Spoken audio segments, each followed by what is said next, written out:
Hey guys, Pete here. Can you believe that there are only 2 more episodes of Better Call Saul left? Today I'll be previewing what we might expect to see in episode 12, which is titled Waterworks. The teaser that aired mid-credits seems so connected to what happened at the end of episode 11 that it's almost suspicious. Most of what we've gotten in that department after the mid-season break has been on a scale from mysterious to misleading, so we'll look at some alternative ideas of what might be going on there. There are no promo photos this week, and that and a lot of context clues lead me to believe my theory about seeing some Kim this week is probably correct. I've been racking my brain since we did the live stream on how that might work, so I'll be giving you an update on that as well. If any of what I just mentioned sounds like spoilers to you, then this is officially your chance to leave. And with that out of the way, let's get into it.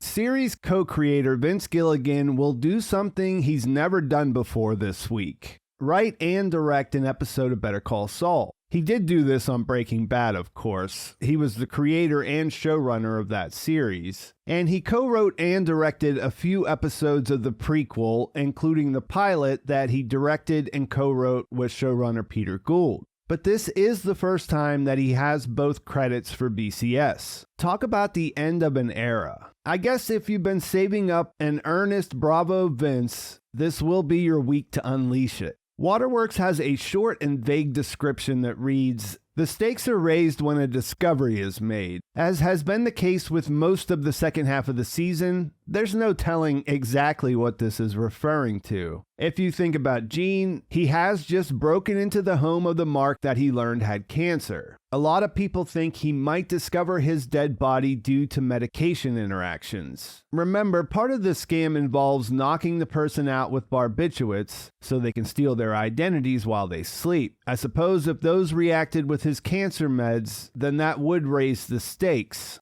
There's a much repeated theory that I saw in the comments of my last video that Gene will find him as he's dying, similar to how Walt found Jane, and then he'll have to make a decision of whether he saves him or just goes on with the robbery. While this would put him in an interesting situation, I'm not sure that's where things are heading. Part of that is related to a New York Times interview that I'll come back to, but be warned, that just serves to make things more confusing rather than clearing anything up. Let's talk about the teaser where at least what's happening is pretty straightforward. 2 police officers have arrived at a home and they exit their car. Unlike the previous teasers, we don't get a line of dialogue from Gene or any other character. Instead, we just hear the police radio saying that backup is en route and for the officers to proceed with caution. Apparently, a Reddit user discovered that the police radio was recycled from a scene from season 5, so I wouldn't think too hard about it.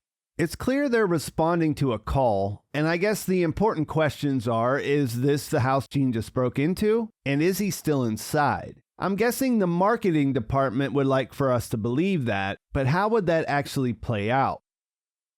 The street looks like it could be the same as where Jeff dropped him off, and one thing that stands out is that one of the officers is putting his hand on his gun at the end. We know that a break-in occurred at the cancer man's house, and maybe they just aren't sure if there's someone still inside. Gene told Jeff to come pick him up in 20 minutes. What type of scenario would see the police get there before he does, or what would keep Gene inside for longer than that? You could go in a lot of different directions trying to answer these questions, which I definitely have. But either way, it doesn't feel like he would actually be caught here. They made a point of showing Marion seeing him arrive late at night, so it's clear that she has an idea that something's going on. I'm not sure why you would set that up if he were just going to get arrested after he leaves. Also, she's got that computer that he showed her how to use. If she were to make a discovery about who he really is, I would say that that would also raise the stakes. I also think that we've seen several points points where his charm isn't working as well as he thinks it is. And that hints again that she knows more than what she's letting on. You had him stumble with the question about Nippy when he forgot about his own lie in the first episode she was in. There was the reaction she had when he took Jeff outside to have their drinks. And so by the time that she sees him coming back to the house late at night, she probably has some suspicions about him.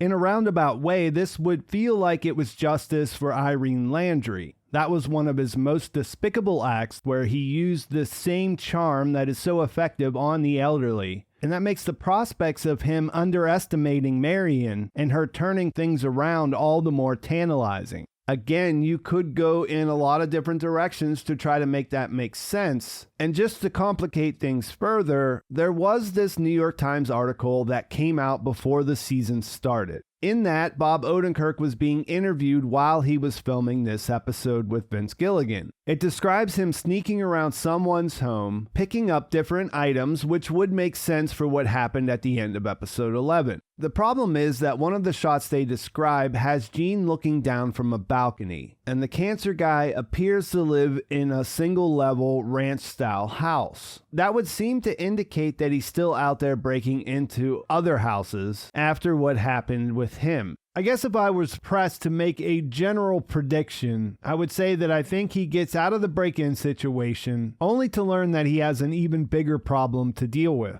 The article's writer also describes a cat and mouse game going on with a different character inside this house while he's drinking a glass of liquor. So as I mentioned before, it's more confusing than anything else. If you think about the ending of the last episode and the way they cut it together with him approaching Walt's school, you're watching two decisions that alter the trajectory of his life. In both cases, he does something he shouldn't do because he can't help himself. If we look at his situation as an addiction, he's in the height of it in the Breaking Bad timeline and in relapse in Omaha.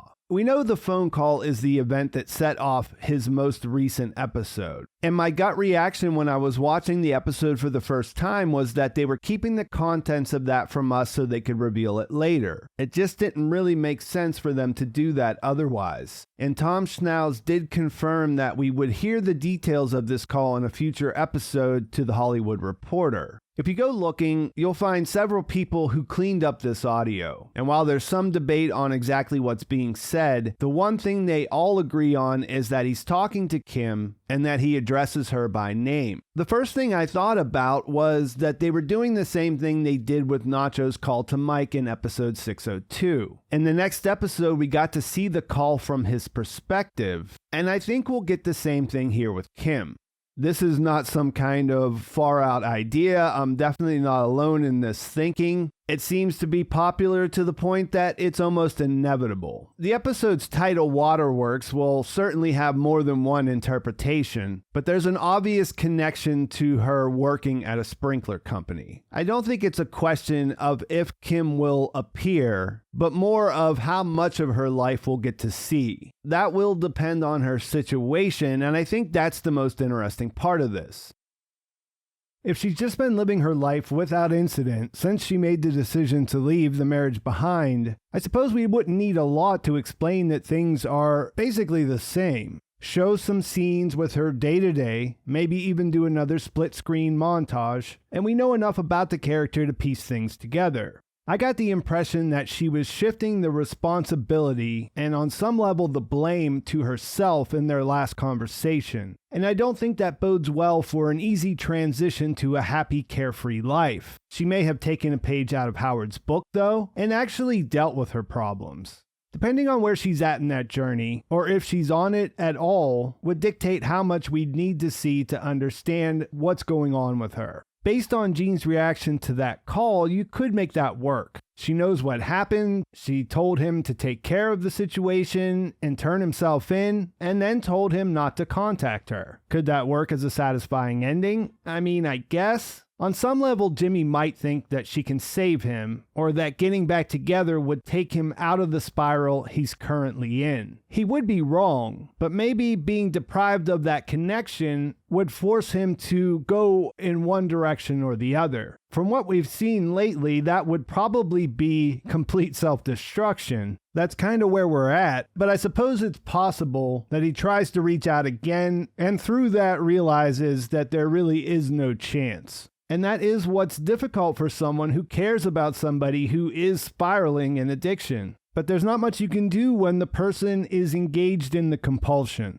Her doing what she thought was right would be an ending for the character, but I'm expecting it to get more complicated than that. We also need to learn if they've been in contact since she's left. My initial thinking was that if he knew where she worked, then they must have been in contact at some point in the 6 years since she left. They were married, so it could be as simple as them needing to get a divorce. Not knowing if that's true or how things went down makes it hard to imagine what their ending will be. And so I don't see how we don't have a decent amount of her life in the upcoming episode. And that's not even to mention the dramatic effect of bringing her back after being gone for 2 episodes, or the possibility of having her showing up without the ponytail. At the end of the last installment, things felt darker, which makes it seem like we might be running out of road for him to redeem himself even a little bit. It's also not clear where the inspiration could come from. I think Marion will play a role in the current scamming coming to an end. And beyond her and Jeff, who else is left? Maybe the cancer man? They spent some time letting us get to know him, and he turned out to be quite sympathetic. Could he see past this mask and in his position with nothing to lose get through to Jimmy? I keep going back to the last episode and wondering about what they were trying to tell us. As far as his current situation, we saw a lot of detail about the progression of his scams, the slippery slope that will always lead back to him being Saul Goodman, or maybe worse, and him not being able to stop.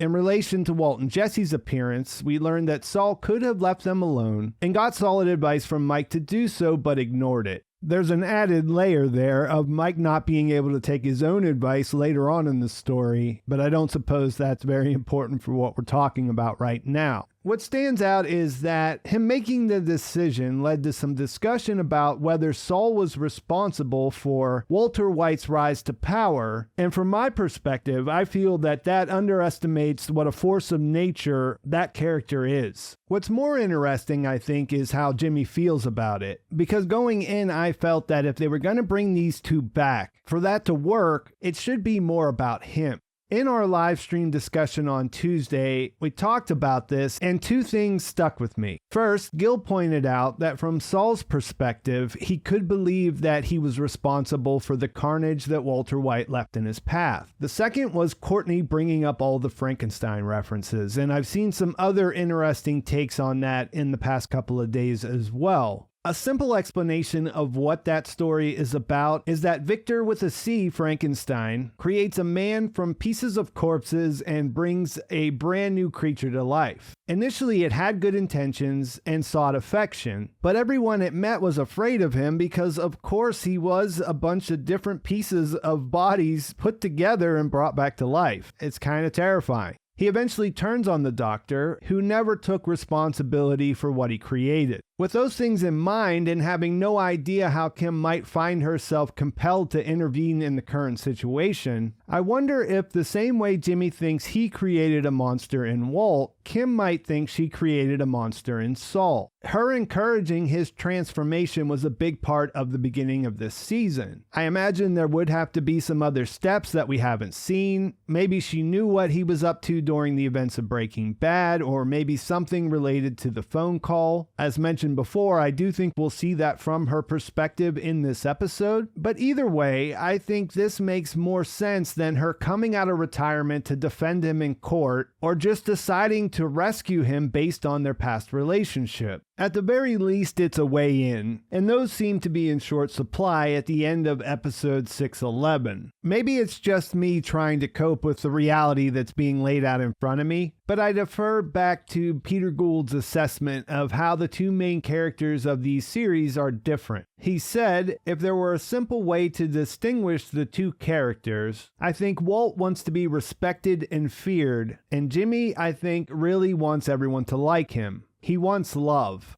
And I think that starting point has made his decline much more tragic, and I think it's natural to want to see some type of redemption. Although Gould did add that he goes about it in all kinds of strange ways, and I can't argue with that. I've seen some people bringing back the Chuck was right all along argument, which I think overlooks his complicity in making his own prophecy come true. I wouldn't say Chuck was responsible for Saul any more than I would say that he's responsible for Walter White. But I think it's interesting to think about why one brother is a lot more sympathetic than the other. While Chuck was mentally ill, and that's a big part of what was happening with him during the series, he was also always convinced that his brother was beyond redemption. Like Walter, he never saw what he was doing was wrong. And in the end, he was just bitter that he didn't win. That's part of why a crash and burn finale would be depressing, thinking that Jimmy internalized that and went out thinking Chuck was right about him. This is a universe that likes to explore the consequences of actions, though. We only have 2 more episodes to go, and I think we need to find out how Kim fits into this ending. So yeah, bring that on, and I think that's a great place to leave things.